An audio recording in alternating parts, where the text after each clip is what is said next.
Halo, perkenalkan nama saya Fasilviana, saya seorang mahasiswi dari Universitas Muhammadiyah Cirebon, dan pada kesempatan hari ini saya ingin menjelaskan sedikit tentang materi bab 6, yaitu pengarahan dan pengembangan komunikasi organisasi dari mata kuliah Manajemen Komunikasi. Dalam sebuah organisasi terdapat komponen-komponen atau bagian-bagian yang saling melengkapi, di mana pada organisasi ini komunikasi sangat berperan penting dalam melaksanakan fungsi manajemen karena akan selalu ada konflik di dalam organisasi yang diakibatkan oleh masalah komunikasi atau mispersepsi.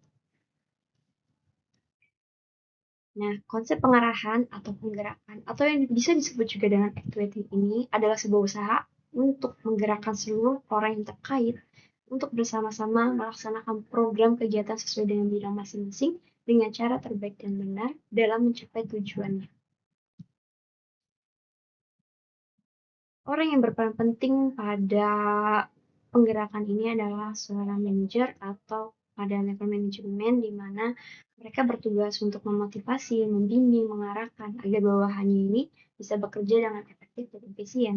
Ciri-ciri dari penggerakan itu sendiri itu ada beberapa. Yang pertama adalah upaya yang berlandaskan pengetahuan tentang pemimpinan yang baik, mengacu pada perencanaan yang telah dibuat, adanya kemampuan untuk memimpin semua anggota organisasi, semua kegiatan organisasi dapat diatur dengan baik.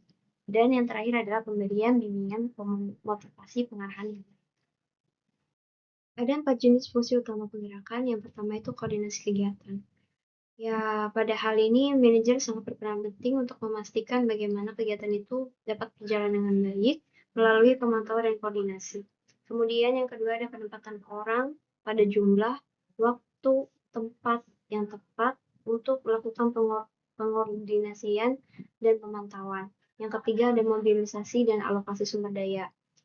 Pada hal ini, manajer harus melakukan pemantauan dan pengawasan pada logistik, akuntansi, dan organisasinya. Kemudian ada informasi yang diperlukan. Informasi yang diperlukan ini berkaitan dengan pengambilan keputusan, baik keputusan secara umum maupun keputusan secara khusus yang akan disampaikan kepada organisasi. Manajer memiliki kewajiban untuk memotivasi setiap anggotanya. Di sini motivasi didefinisikan sebagai dorongan dalam diri seseorang yang menyebabkan seseorang tersebut mempunyai keinginan untuk melakukan perbuatan untuk mencapai tujuan tertentu. Motivasi ini terbagi menjadi dua jenis. Yang pertama yaitu motivasi primer yang terdiri atas pemikiran tentang tujuan dan perasaan subjektif untuk mencapai kepuasan. Kemudian yang kedua ada motivasi sekunder. Motivasi yang dipelajari terkait dengan motif sosial, sikap, dan emosi. Motivasi memiliki dua sifat yaitu intrinsik dan ekstrinsik.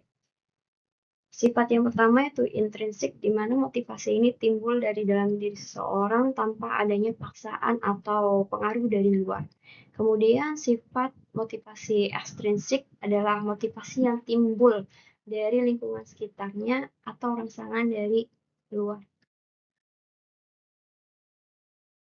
Fungsi motivasi dalam organisasi ini ada 4, yaitu fungsi pertama adalah fungsi formatif, di mana manajer harus memastikan setiap anggotanya dapat memperoleh akses informasi yang baik dan benar agar dapat melaksanakan pekerjaan.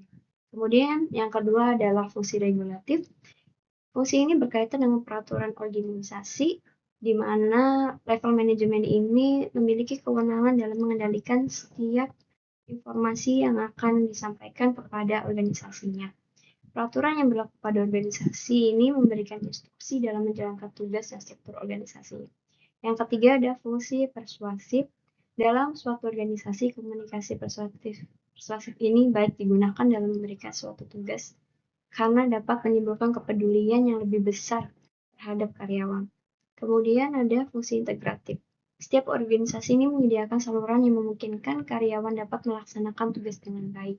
Saluran tersebut ada dua jenis, yaitu yang pertama adalah saluran yang formal. Saluran ini melalui news bulletin atau juga laporan organisasi.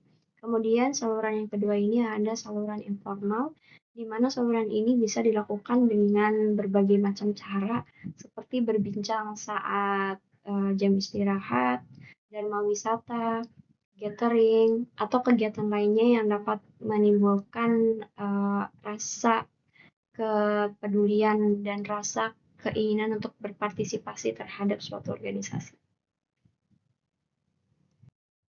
Ilmu komunikasi ini selalu mengalami perubahan dan berkembang mengikuti perubahan zaman, dan terdapat banyak sekali model-model komunikasi yang mengikuti perkembangan sosial ataupun perkembangan bagaimana cara kita berkomunikasi di saat sekarang ini.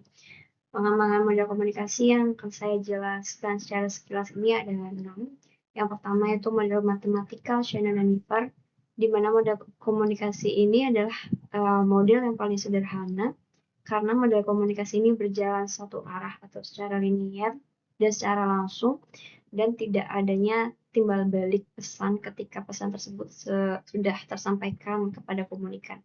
Kemudian ada model sirkular Oshkert dan Schramm. Model sirkular ini lebih berkembang dari model sebelumnya, itu model Shannon dan Weaver, di mana model sirkular ini model komunikasi yang terjadi secara dua arah dan adanya timbal balik. Komunikasi tersebut tidak hanya terhenti saat pesannya tersampaikan kepada komunikan. Kemudian ada model helical dance, di mana model komunikasi ini akan terjadi ketika pelaku komunikasi ini wawasan dan pengetahuannya itu bisa meningkat. Ketika pelaku komunikasi ini tidak mengalami peningkatan wawasan atau pengetahuan, maka komunikasi ini dianggap gagal. Yang keempat itu ada model biologi komunikasi. Model komunikasi ini berjalan sangat kompleks dan lengkap, dan prosesnya itu dilakukan secara mendalam. Yang kelima ada model komunikasi sosiologi. Ini berkaitan dengan konteks komunikasi dengan masyarakat atau dengan publik, dan saat ini karena adanya perkembangan teknologi dan pengaruhnya, model komunikasi ini bisa disebut dengan model komunikasi massa. Dan yang terakhir ini ada model teknologi komunikasi dan informasi, di mana model ini berkaitan dengan perangkat lunak dan perangkat keras yang menjadi media bagaimana orang-orang pada saat sekarang ini berkomunikasi melalui media-media tersebut. Kesimpulan dari bab ini adalah menjelaskan bagaimana seorang pemimpin atau manajer ini bisa menggerakkan setiap anggota organisasinya dalam melaksanakan tugas dan kewajibannya untuk mencapai tujuan organisasi. Manajer juga bertanggung jawab untuk memotivasi, menggerakkan, melakukan perubahan, mengembangkan, dan menyelesaikan masalah-masalah yang terjadi pada organisasi tersebut. Saya akhiri untuk pemaparan singkat ini. Kurang lebihnya saya mohon maaf. Saya ucapkan terima kasih.